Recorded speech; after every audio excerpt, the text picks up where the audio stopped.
President Biden has stayed defiant, aggressively fighting back against Democratic lawmakers who have spoken out urging the president to step aside. As speculation swirls around the president's mental fitness, visitor logs now show a top Parkinson specialist has made multiple visits to the White House, fueling conspiracies that Biden's health is deteriorating. On top of the newly reported visits, Democrats are still reeling over the president's debate performance and his lackluster interview with ABC's George Stephanopoulos, with an increasing amount of lawmakers saying he hasn't done enough to show the party he should stay in the race. And that list continues to grow. 6 House Democrats have publicly called out Biden to drop out. But Senate Democrats, led by Chuck Schumer, have yet to split, staying united behind the president. Biden has continued to hold a strong front, but will it be enough to eventually unite the party behind his election campaign? Joining me now is The Hill's White House reporter Brett Samuels. Brett, Democrats are clearly in turmoil, but President Biden continues to stay afloat with support from big party leaders on Capitol Hill. Some Democrats have spoken out against him, but most of the critics are speaking behind closed doors. So why do you think most of them are falling in line, given the level of panic we're seeing post-debate? Absolutely. It's this dynamic that is sort of allowing President Biden, to dig in essentially and remain the party's nominee moving forward, is the fact that the folks who are being critical of him, the folks who are raising these concerns that he's going to drag down the ticket in November, are doing so behind closed doors. We've only seen, as you mentioned, about a half dozen House Democrats who have publicly come out and said either, that they think that President Biden should step aside, or that they're concerned that former President Trump will win easily in November if Biden remains the nominee. And at the end of the day, President Biden thinks that voters are behind him, and that may feed into why some of these rank and file members are not speaking out, because they don't want to upset their voters. And the other thing is, this argument that there was a primary process. President Biden coasted through the primaries. He didn't face any real serious challenger. And Democrats don't really want to upset the apple cart and suggest that there should be some kind of scrambled primary here with only a month until the convention. So time is certainly on President Biden's side here. And if Democrats are going to get momentum to push him out from atop the ticket, it's going to need to happen soon. Well, there are lots of concerns, in particular about these White House visitor logs showing that a Parkinson's expert visited the White House 8 times in the past 8 months. We know White House Press Secretary Karine Jean-Pierre was asked about this, but she hit back against it, not confirming or denying that he was there to meet with President Biden. So how big of a problem do you think this will be for the White House moving forward? Yeah, well, you mentioned the press secretary and sort of the combative press briefing that there was over these visitor logs when they were sort of reported in the New York Times that this Parkinson's expert who works at Walter Reed had visited the White House 8 times over an 8-month span. And I think one reason that it may be a big problem for the White House is because Karine Jean-Pierre, the press secretary, was very evasive. She would not answer questions directly about why this expert was at the White House so many times, what he was doing there. She cited privacy and security concerns because there are medical or military personnel who receive medical treatment at the White House under the White House medical unit.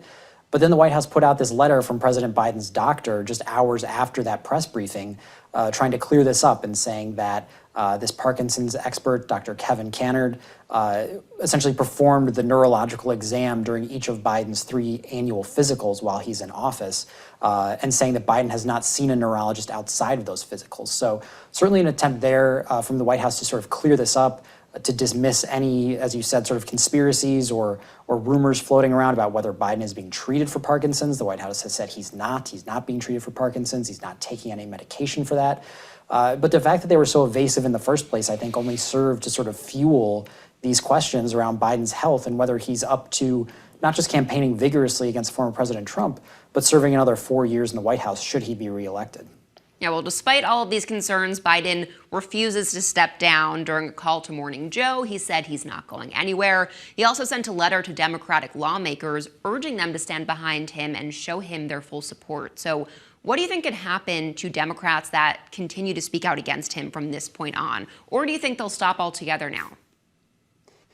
Yeah, it's a great question. I think there's sort of a couple of different factors at play here. On the one hand, there is, as President Biden tried to outline in this letter to congressional Democrats, this sense of urgency almost that the party needs to put these questions behind them. They need to rally around President Biden as their nominee.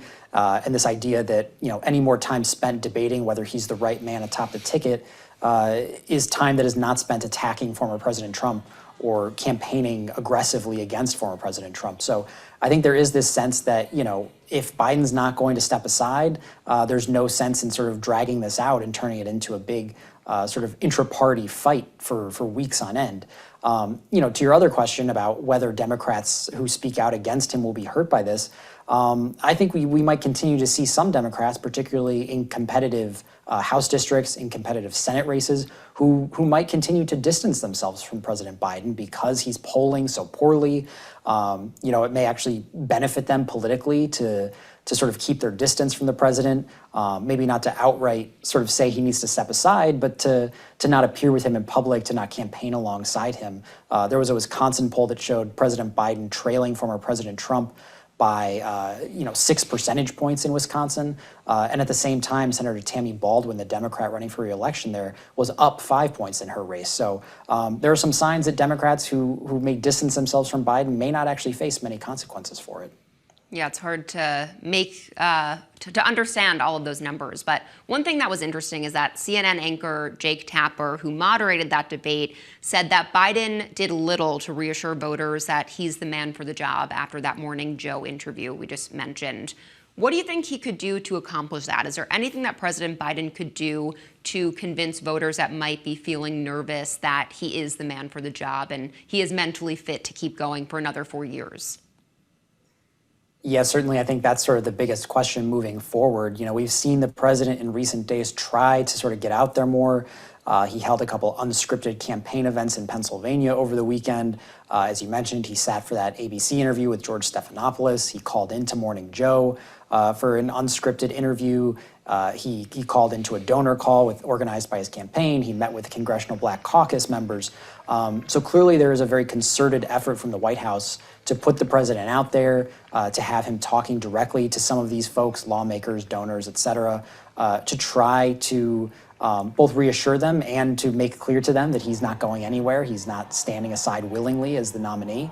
But the question is whether that's enough. And I think that's sort of what we're seeing from some of these Democrats who raise concerns about the president's ability to beat Donald Trump at the ballot box in November. Is they say he needs to show that he can do more to campaign aggressively, but they're not laying out any specifics of what that might look like. So again, as I said earlier, time is sort of on the president's side here, where if he can continue to just hold some of these appearances, not have any major stumbles or major gaffes, that might be enough to keep him atop the ticket, even if it doesn't totally reassure voters.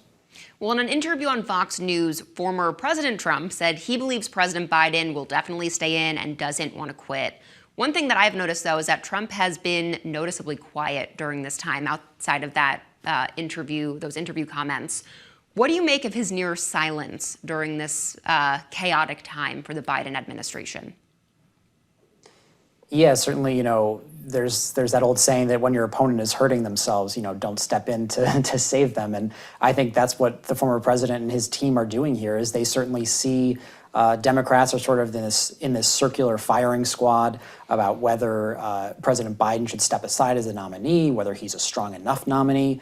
That debate performance for President Biden was certainly disastrous, and former President Trump doesn't want to step in and sort of change the subject.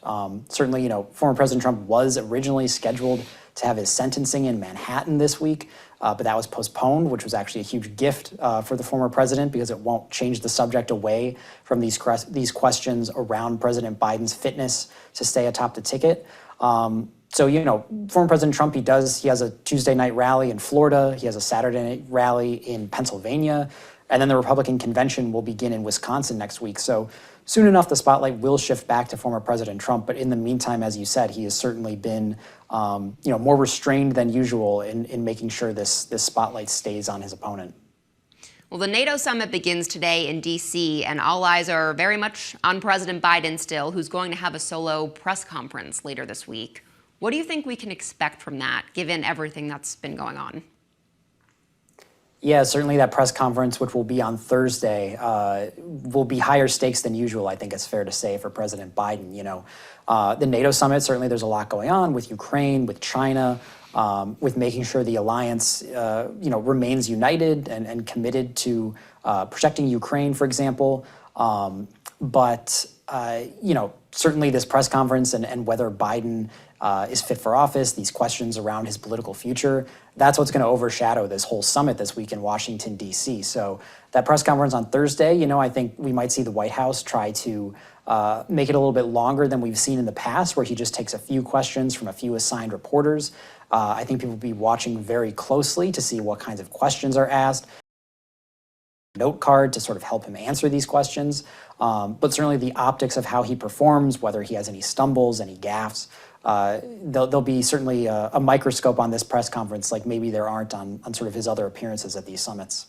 Well, on top of the Biden panic, Ukraine will be a top priority at the summit as well. And there were new reports this week that say at least 38 people were killed in Russian missile attacks across Ukraine, one of which hit a children's hospital. So what has been the White House's reaction to these strikes? And do you think the latest attacks will add additional pressure on NATO leaders to create a path to membership for Ukraine? Yeah, certainly Ukraine, as you said, will be front and center, and those missile attacks from Russia on Ukraine will only sort of add to the sense of urgency around supporting Ukraine and what these allies are doing for Ukraine. What the White House has said leading up to this summit is that there is a path to NATO membership for Ukraine in the future. Certainly that would have to happen after this war ends, because if it was during the war, that would create all kinds of complications for NATO members and whether they would be obligated then to enter the fray of this conflict. But White House spokesman John Kirby told reporters ahead of the summit that that's going to be a key sort of point here during this week, is that there is a path to NATO membership for Ukraine if all members agree, if all members can sort of come to consensus about the timeline for that path. And in addition to that, I think we'll see some announcements about additional air defense supplies for Ukraine, things like that, to sort of send the message, that Russia can't just outlast these allies who have provided support for Ukraine.